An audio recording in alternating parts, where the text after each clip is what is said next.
Chance questions Victor after confirming Ashland's death, and Phyllis hits Summer up for a job to date on the young and the restless Nick's. Shaken after Chancey's update, Summer questions her mother's agenda, and Chloe talks Sally off the ledge.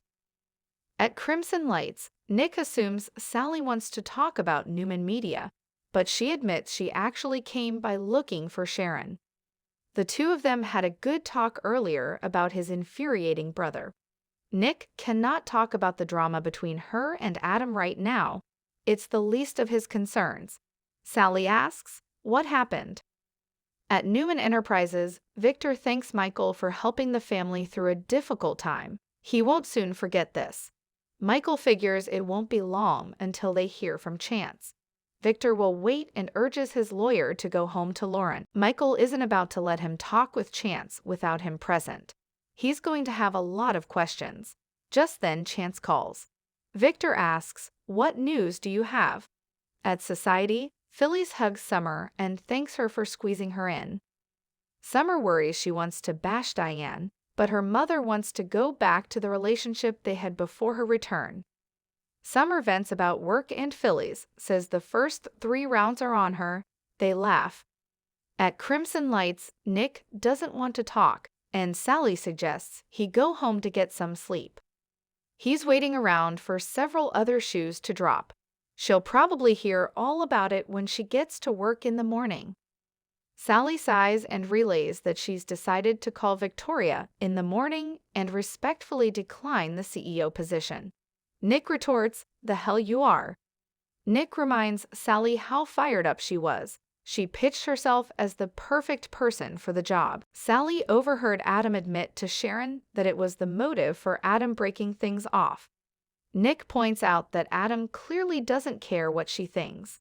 He urges her not to make excuses for him. Nick wonders what is wrong with her that she's willing to throw away such an opportunity over a man who just tromped all over her heart. Sally wonders why he's being so harsh and then realizes it's because of what Victoria just went through. Nick asks her not to confuse Adam treating her like dirt as a sign of this incredible love she has with him. A lot of women have made that mistake. Just then, Nick gets a text from Victor to meet at Newman. He tells Sally he has to go in hopes she'll reconsider the terrible and rash decision she's making. At Society, Summer and Phyllis talk juggling work and home life. Phyllis offers her daughter help if she needs it. Talk turns to Chelsea dropping out as head designer. Summer feels she has to prioritize her mental health and is glad she did it before they promoted her.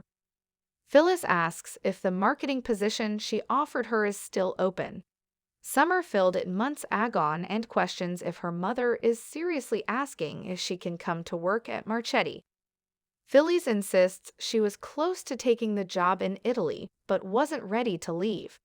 Now that the headquarters is here, Summer thought she was happy running the hotel and asks her mother how much of her sudden interest in Marchetti has to do with the fact that Kyle just hired Diane.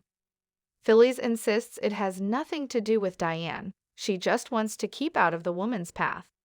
Phyllis claims it almost stopped her from pursuing a job at Marchetti, but she didn't want to let Diane influence her life. Summer's highly skeptical. Phyllis admits she thinks it's a disaster that Kyle hired her, but he'll have to suffer the consequences. This is about them working together and doing something creative together. Phyllis talks it up enthusiastically and Summer softens. At Newman Media, Sally thanks Chloe for coming on short notice. Chloe worries Nick and Victoria rescinded the job offer. Sally admits it's still hers, if she wants it. Chloe, confused, asks, "Is there even a question?" After Sally confirms she still believes she can do the job, Chloe realizes, this is about Adam, isn't it? Sally explains that Adam broke up with her so she could stay there. Chloe finds this so hurtful. Sally confronted him and told him she didn't want to get the job that way, so she would resign. Chloe tries not to freak out. She's sure she's calmed down and realized by now that quitting would just be crazy. At Newman Enterprises, Nick joins Michael and Victor, who doesn't want Victoria there for any upsetting news. Nick notices they're remarkably calm and wonders if they know something. They're just confident he'll be found, and Victoria will be able to press charges. Victor is sure it will all turn out the way it should. Chance arrives. As promised, he has an update. Nick asks if the car at the bottom of the ravine belonged to Ashland. Chance confirms it did, and he was in it, behind the wheel. When asked if he was alive, the detective says, no, Ashland Locke is dead. Nick was hoping Ashland had survived and asks some questions, but Chance tells them they'll have to wait for the autopsy results. He assumes Victor wants to give Victoria the news. The mustache confirms this. Chance is about to walk out when he turns and says to Victor, "You never mentioned how you ended up at Victoria's place.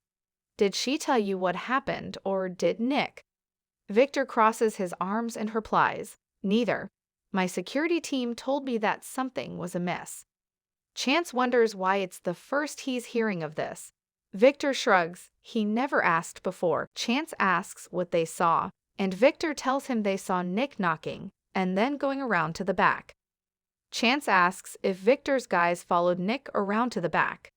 Victor says his detail called him when they saw Victoria and Nick leave the house in an agitated state. Victor insists he sent them home at that point. Chance is skeptical and wants to know if they looked into the house or saw Ashland. Victor's told him all he knows. Michael will give him the phone numbers of his security team members. Chance exits. Nick tells Victor and Michael if they're keeping something from him. He wants to know what it is. At Society, Summer admits she's been a little jealous that Kyle gets to work with his mother. Phyllis tells her, "Let's make this happen." Summer will run it by her husband, who may not be thrilled at the prospect of her and Diane getting in each other's faces every day. Phyllis won't let anything or anyone jeopardize her relationship with Summer. Her daughter questions if she can stop herself when it comes to Diane. Phyllis doesn't want to discuss her and wonders what position Summer will give her. Summer teases she can be the company chauffeur. At Newman Media, Sally tells Chloe that she ran into Nick, who flat out told her she would be one more in a long line of women who make bad decisions because of Adam. She needs someone to help her figure out the right thing to do. Chloe thinks Adam's manipulating her. Sally realizes she's been begging. Chloe tells her she's been feeding Adam's massive ego while he's putting her down. "Is that what you want the rest of your life to look like?" Sally sighs, "Of course not." Chloe warns Adam will constantly put their love to the test. He doesn't know any other way to be in a relationship.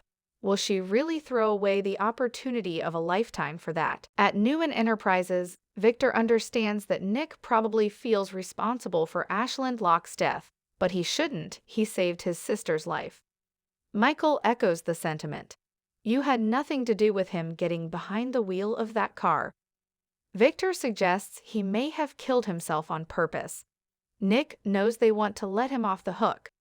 Victor throws up his hands. Who cares how the man died? He's out of their lives. That's what matters. He invites Nick to the ranch, but he needs to go for a drive and clear his head. At Newman Media, Sally honestly believes Adam wants her to have this opportunity to prove herself. Chloe quips, "Okay, let's go with that then." Sally doesn't want to believe that Adam never really loved her or stopped. Chloe wants her to stop fixating on what he does or doesn't feel. Chelsea fell into the same trap. Sally decides that even if Chloe is right, and this isn't healthy or worth saving, she told him she didn't want the job this way, and that's true. Chloe argues that he didn't give her the job, he got out of her way. She convinced Victoria and Nick to keep her on. She reminds Sally of her determination to make people sit up and take notice. Sally decides, "You're right." Chloe thinks this is why she asked her to come here. She doesn't want to lose this job and isn't a quitter. Sally decides that with Chloe's help, she'll show the Newmans what she can do and will make the most of the opportunity she's been given. Chloe reminds that you've earned. She's honored to be working with her again. It is on. Sally declares that starting tomorrow, they're moving ahead full throttle.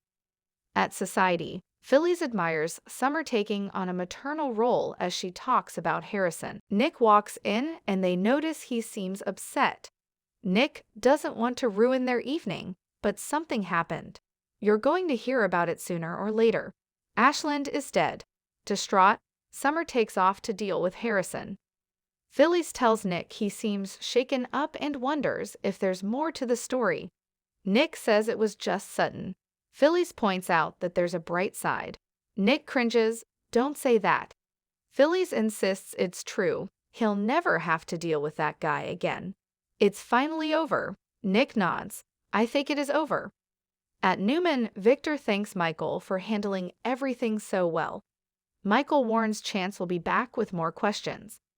Victor thinks they will assume Ashland woke up after being knocked down by his son, found himself alone in the house, exited through the back door, got into the car, realized he had nothing left to live for, and drove into the damn ravine. Michael muses that it's very straightforward, plausible, and impossible to prove otherwise. Victor agrees, that's right. At Crimson Lights, Chance takes Ashland's signet ring out of the evidence bag and looks at it suspiciously.